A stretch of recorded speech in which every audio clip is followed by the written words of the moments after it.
Então, quando nós falamos em farmacodinâmica, é importante nós compreendermos que o termo farmacodinâmica significa como o organismo, aliás, como o fármaco age sobre o organismo, né? Então, nós estamos falando de efeito, de local de ação, efeito e mecanismo de ação, tá?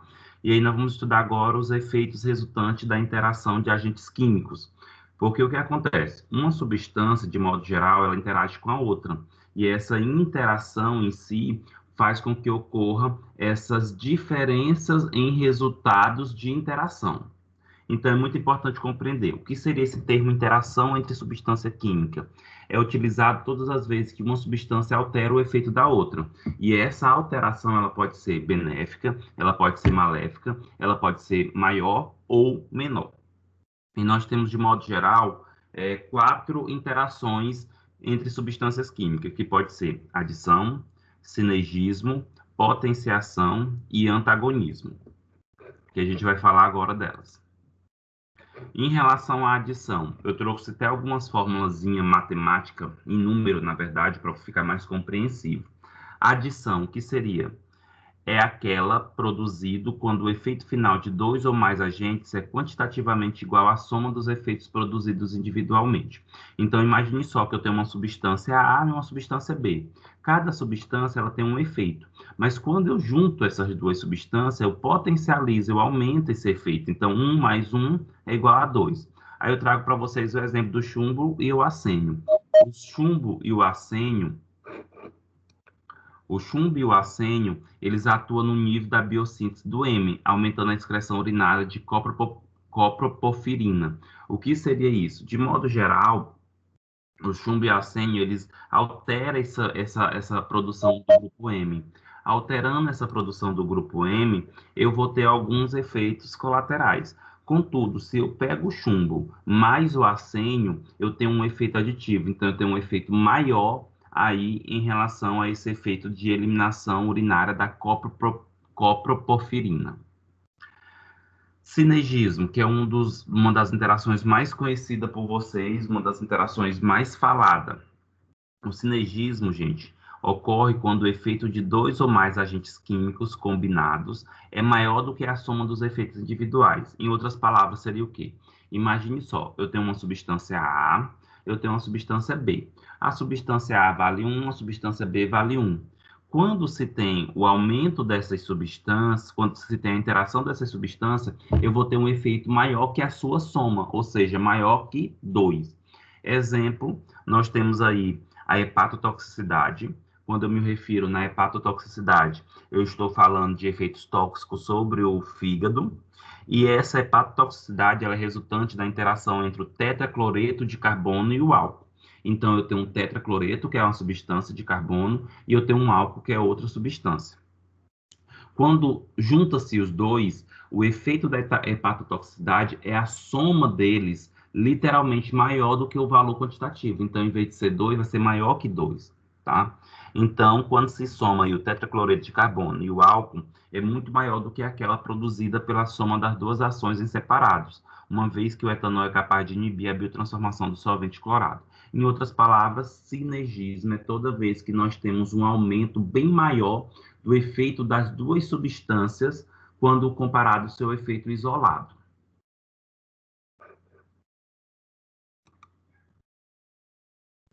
Potenciação. Potenciação é quando ocorre de um agente tóxico ter seu efeito aumentado por atuar simultaneamente com um agente não tóxico.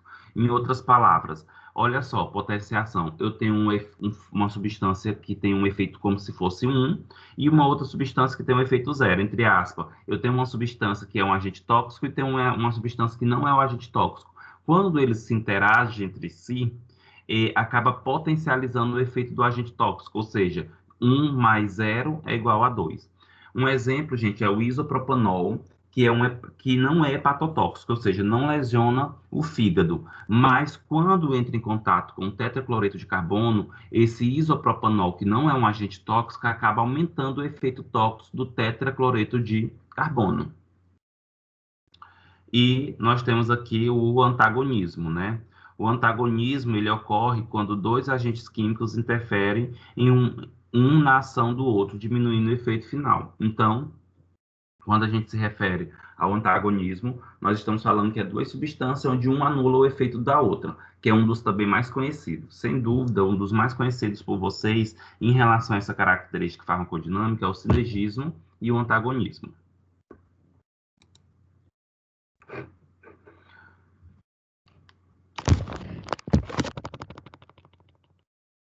Como eu comentei para vocês já anteriormente em outras aulas, falando sobre locais de ação dos fármacos, nós temos aqui receptor. Gente, receptor é um alvo proteico, tá? Então, é um tipo de proteína e é onde a maioria dos fármacos vão agir. A partir de agora, nós vamos estudar vários tipos de receptores em si. Então, receptor é uma forma de transdutor que é ativado pela interação com o agonista. Então, em outras palavras, receptor é uma forma de sinalização, é uma forma que emite sinal. E para ser ativado esse receptor, precisa de uma substância agonista. Em relação ao receptor ainda, ele modula alguma parte de mecanismos celulares para desencadear uma resposta característica. Então, é o receptor que organiza, que interage, é o receptor que leva informações para que tenha, literalmente, a informações celulares. E o receptor é a ativação que envolve uma mudança conformacional. O que seria isso? Os receptores, de modo geral, gente, eles mudam a sua estrutura. O receptor ele tem uma estrutura. Quando a substância vai se ligando ao receptor, ele muda essa estrutura, ele muda conformacionalmente para se adaptar à substância, para que a substância possa interagir com ele. E toda vez que acontece esses processos que eu comentei aqui para vocês, vai ter alterações na membrana celular, e isso aumenta a permeabilidade passiva de íons, altera as propriedades de transporte ativo e pode ativar ou não enzimas próximas a esses receptores. De modo geral, nós temos aí, turma, 4 famílias de receptores, né? Que recebe, de modo geral, alguns nomes. Por exemplo, pode ser chamado tipo 1, tipo 2, tipo 3, tipo 4, ou pode ser chamado 2, família 3, família 4, ou o mais correto para se aprender. Receptores da família canais iônicos regulados por ligante, que é a família 1. Receptores acoplados à proteína G, família 2. Receptores ligados a quinase, família 3. E receptores nucleares, família 4. A partir desse momento, nós vamos estudar esses receptores, cada família. Então, aqui nós temos uma imagem, né? Que essa imagem, ela representa os receptores em si. Observa que, de modo geral, nós temos aí uma célula, né, com suas membranas e produtos internos. Se vocês observarem, cada imagem dessa está representada aí, cada célula está sendo dividida aí por receptores, né, canal iônico, receptores acoplados à proteína G, receptores ligados à enzima e receptores nucleares.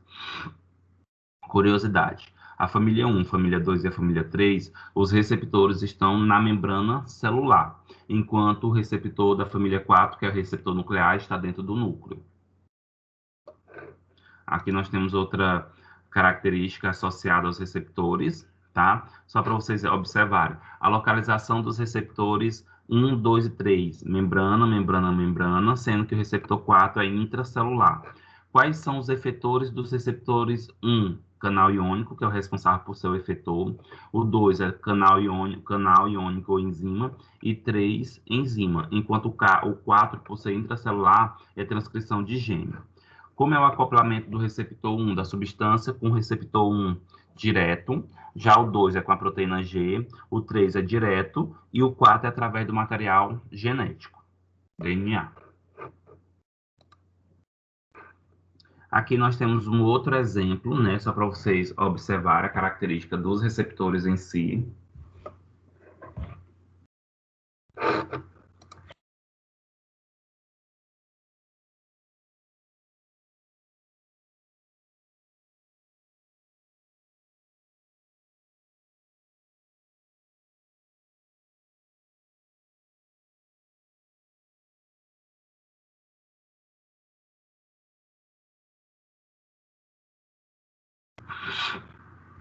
E aí aqui, turma, a gente pode observar, né, o receptor 1, que é o de canal iônico, onde o receptor é na membrana, o acoplamento é direto.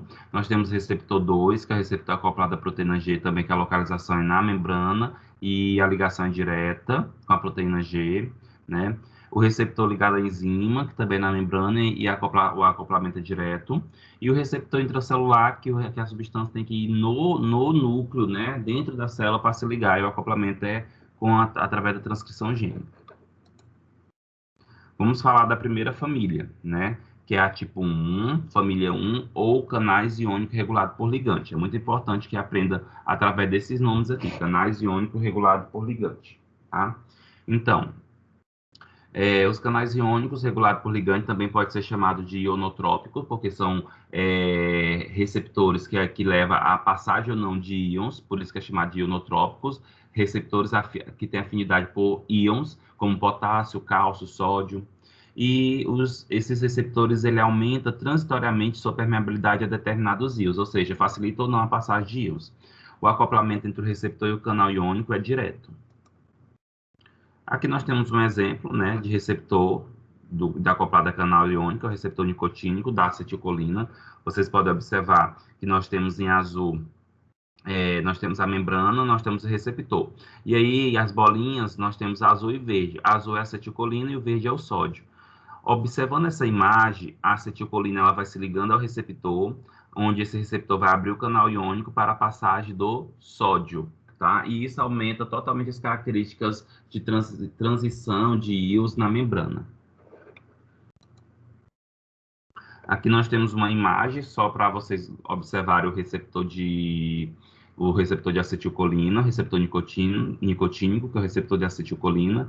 Observa que nós temos aí, ele é pentamérico, né? Ele tem 5 partes, e ali vocês observam onde tem um CH, que é o local onde a substância se liga, o local que se encontra o receptor que a substância vai se ligar. E esse orifício interno é onde vai passar o íon, a passagem do íon. Ele pode estar aberto ou fechado. E agora nós temos os receptores de proteína G, tá? São os receptores chamados também de metabotrópicos, tá? Porque envolve toda uma característica metabólica.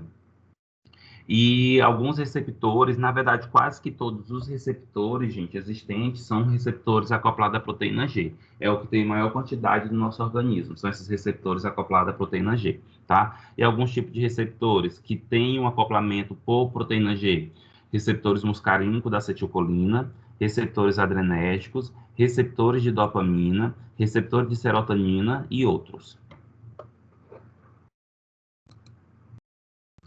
Então, vamos começar a compreender essa característica associada a esse receptor.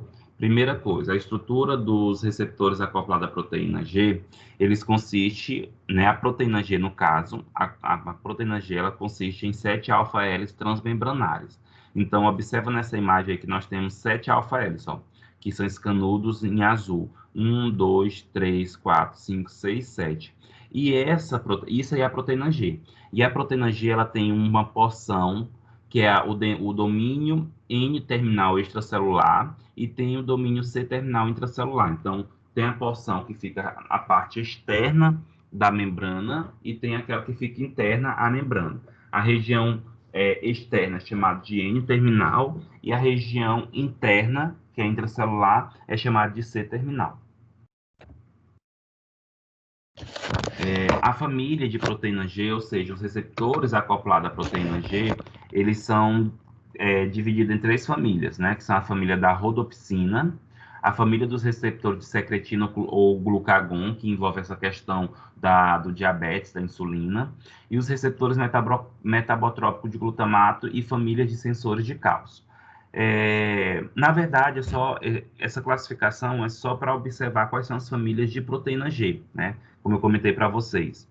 E por quê? Porque apesar de ser proteína G, tem algumas pequenas diferenças no formato dessa proteína. Por isso que elas são classificadas nessas famílias de acordo com esse quadro aí, tá? Então, a família da rodopsina constitui o maior grupo, receptores da maioria dos neurotransmissores de amina, de muitos neuropeptídeos, purinas, prostanoides e cannabinoides. Característica dessa família, dessas estruturas: cauda N-terminal extracelular curto, o ligante liga-se à hélice transmembrana amina ou às alças extracelulares, que são os peptídeos. As famílias dos receptores de secretina e glucagon: receptor de hormônios peptídicos, incluindo secretina, glucagon e calcitonina. e a cauda extracelular intermediária incorporada ao domínio de ligação do ligante. E os receptores metabotrópicos de glutamato, família dos sensores de cálcio. Pequeno grupo, receptores metabotrópicos de glutamato, receptores de GABA-B, receptores sensores de cálcio, cauda extracelular longa, incorporando o domínio de ligação do ligante.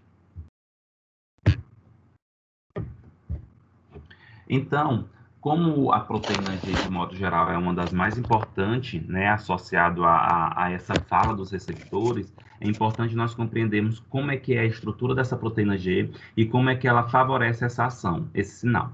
Então, mecanismo de transdução de sinais em receptores acoplado à proteína G. Então, as proteínas G representam o nível intermediário intervindo entre o receptor e o ligante. Então, o que seria isso? A proteína G, ela é o intermediário entre a substância e o receptor. A proteína G ela é dividida em 3 subunidades, que é alfa, beta e gama.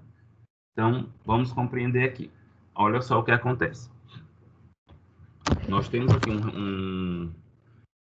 começando na imagem da esquerda para a direita, na parte superior, estado em repouso. Observa que nós temos o receptor em roxo, e em verde nós temos a porção da proteína G. A porção alfa, subunidade alfa, que ela é sozinha, e a subunidade beta e gama, que são juntas.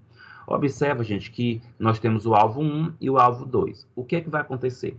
Quando o fármaco ele se liga ao receptor, e esse receptor ele ativa a proteína G. Ativando a proteína G, essa proteína G, ela desmembra da porção alfa, da porção gama e beta, e a porção alfa, ela pode ir para o alvo 1 ou pode ir para o alvo 2. Indo para o alvo 1 ou para o alvo 2, vai ter a ação desse receptor, tá? Vai ter a transdução de informação desse receptor e o que se deseja. Depois que teve a ação, vai ser inativado novamente. O receptor volta ao seu estado de repouso, tá? E para que isso aconteça, gente, esse desmembramento da subunidade alfa, da beta e gama, precisa de energia. E essa energia é através do nucleotídeo de guanina, que é o GTP, que é semelhante ao ADP, adenosina trifosfato, que é a molécula energética que nós temos.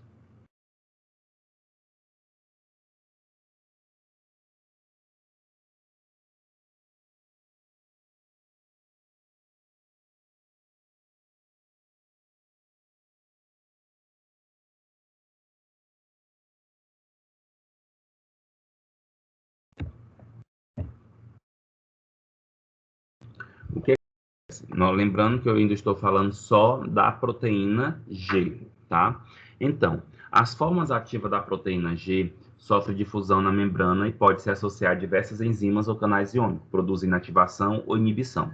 Isso é muito importante. Então, toda vez que uma substância se liga à proteína G, que essa proteína G ela vai ser ao receptor acoplado à proteína G, essa proteína G ela pode se ligar em alvos, onde ela pode ou inibir esse alvo ou ativar esse alvo. Isso vai depender da característica do receptor.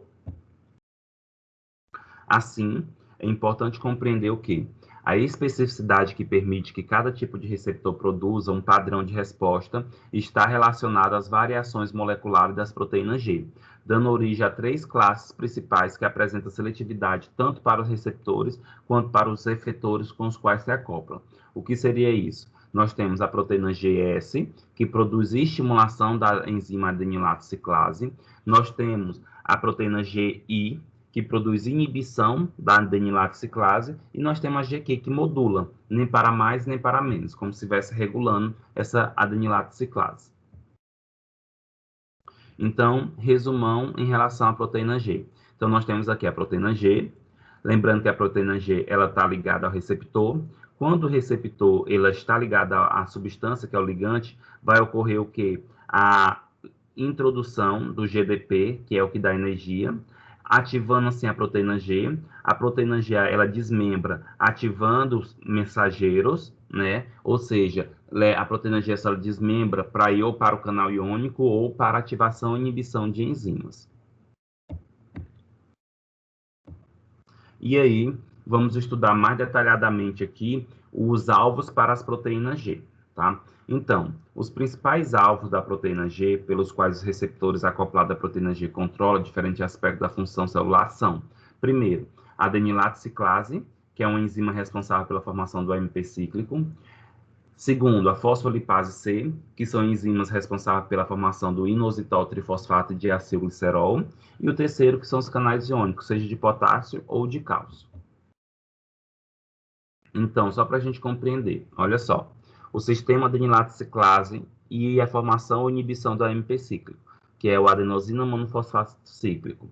Então, o AMP cíclico, ele é um nucleotídeo sintetizado no interior das células pelo ATP, sobre a ação da adenilato ciclase. Então, toda vez que nós temos a adenilato ciclase, produz o AMP cíclico.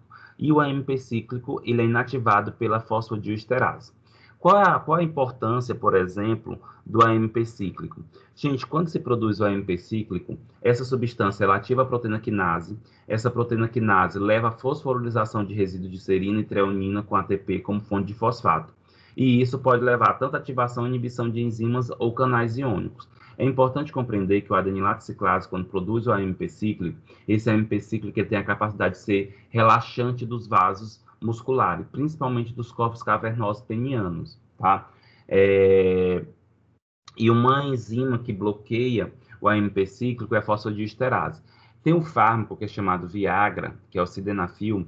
O sildenafil, gente, ele acaba bloqueando essa enzima fosfodiesterase. Bloqueando essa fosfodiesterase, acaba aumentando o AMP cíclico. Aumentando o AMP cíclico, tem mais relaxamento da musculatura. Então, tem uma maior perfusão sanguínea na região peniana, levando à ereção.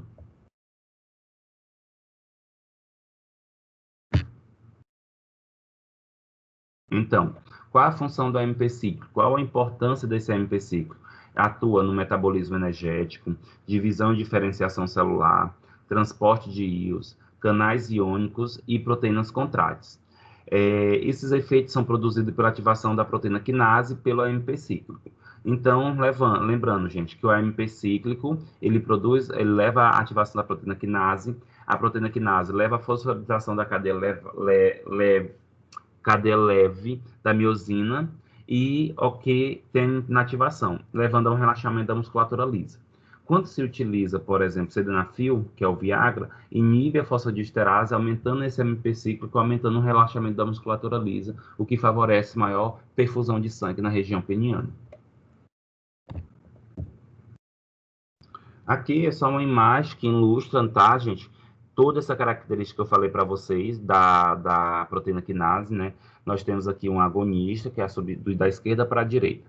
Nós temos um agonista, que é uma substância que se liga ao receptor. Lembrando que esse receptor ele é acoplado à proteína G, tem toda aquela ativação. Essa proteína G ativa a enzima quinase. A enzima quinase aumenta o AMP cíclico. O AMP cíclico começa a ativar essas proteínas quinase, que vai levar toda essa característica aqui de aumento, todo esse perfil aqui, todos esses efeitos, aumento da lipólise, redução da síntese de glicogênio, aumento da degradação de glicogênio e outros.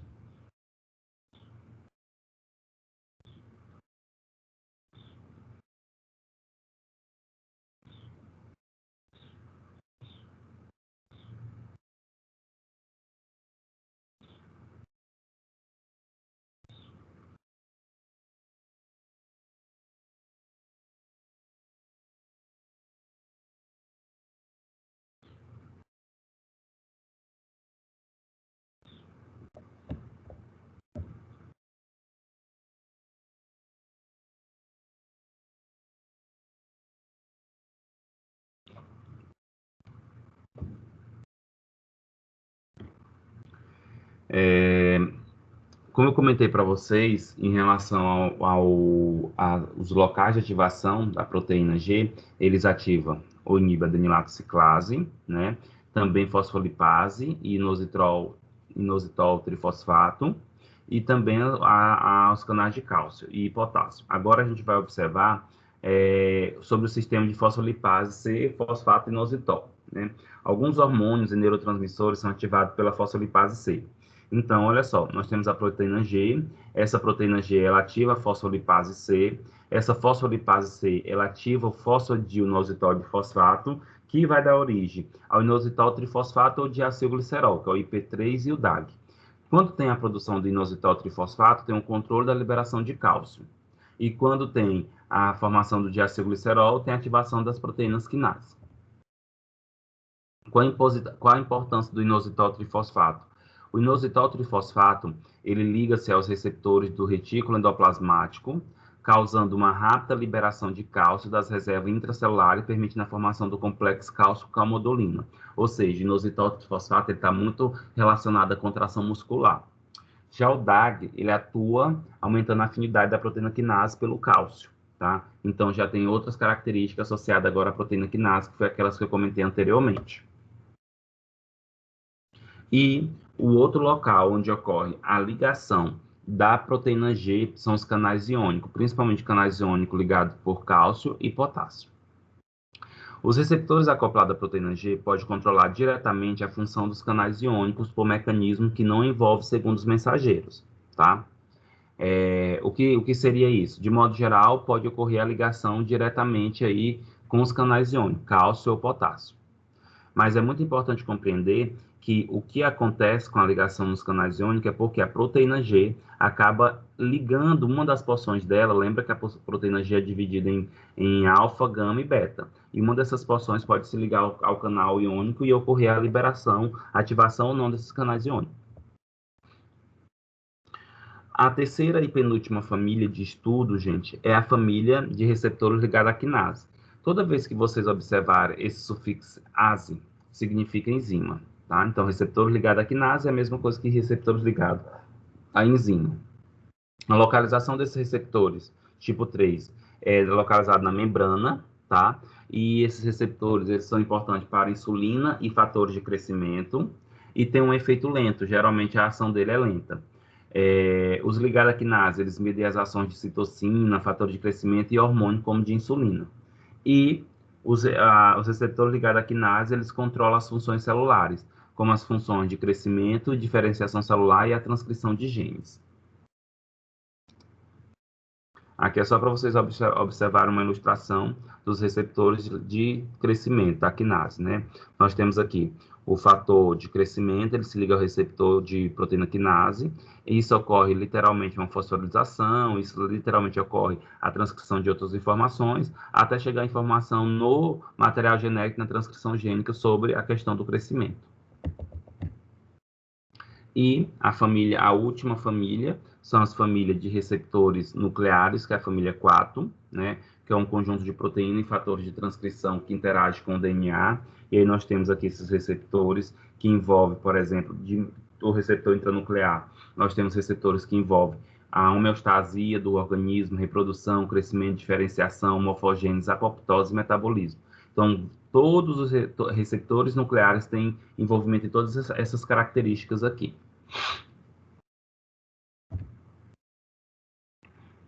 E alguns exemplos, né, de receptores que estão associados a esse perfil intracelular. Nós temos receptores para hormônios esteroides, como glicocorticoides, hormônio da tireoide, vitamina D, ácidos graxos, prostaglandina.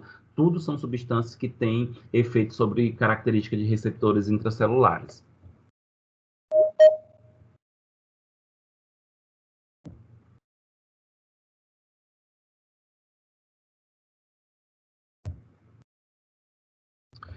E finalizando, turma, essa questão dos receptores em si, né? Como eu falei para vocês, que são 4 famílias de receptores, né? Família 1, 2, 3 ou 4, ou tipo 1, tipo 2, tipo 3 ou tipo 4, ou o mais correto, família 1, canais iônicos acoplados, receptores a canais iônicos. Família 2, receptores acoplados à proteína G. Família 3, receptores acoplados à quinase. Família 4, receptores intracelulares, tá? E para nós finalizarmos, nós temos aqui, gente, o que nós chamamos de curva dose-resposta. O que seria essa curva dose-resposta? É uma representação gráfica da expressão matemática da relação entre a dose de um princípio farmacologicamente ativo e seu efeito. O que seria essa curva dose-resposta? De modo geral, gente, quando nós falamos curva dose-resposta, eu estou me referindo à característica de uma substância ter um efeito de acordo com a sua concentração. Teoricamente, o que acontece? Quando eu tenho uma maior concentração, eu vou ter um maior efeito. Lembrando que, independente ou não, vai chegar o momento que essa dose, esse efeito, ele segue um platô, ele segue um limiar, mesmo você aumentando a dose. Nós temos aqui, por exemplo, né, esse gráfico, que ele esquematiza duas substâncias, o fármaco A e o fármaco B, tá? E aí é possível observar o quê? A eficácia de duas substâncias químicas na indução de um efeito farmacológico. Observe que o composto A é capaz de produzir o efeito máximo em uma concentração menor que o composto B, sendo, portanto, mais eficaz. Gente, se vocês observar, tanto A como B, ele tem a mesma resposta, ele tem o mesmo efeito. A diferença é que o fármaco A, ele causa o efeito em concentrações menores. Então, se ele tem um efeito bom já em concentrações menores, ele é mais eficaz, comparado a esse fármaco B. Aqui é um outro exemplo, né, quando a gente fala eficácia e potência, né? Eficácia é a resposta máxima produzida por um fármaco e potência é a medida da concentração do fármaco necessária para produzir determinada resposta. Então, por exemplo, nós temos aí o fármaco A, o fármaco B e o fármaco C. Se vocês observarem, o fármaco A e o fármaco B ele tem a mesma eficácia, porque ele tem a mesma resposta, né? E já o fármaco C, ele não tem essa eficácia. Em relação à potência, o fármaco A é mais potente que o B e o B é mais potente que o C. Por quê? Porque o A ele precisa de uma concentração menor para ter essa eficácia.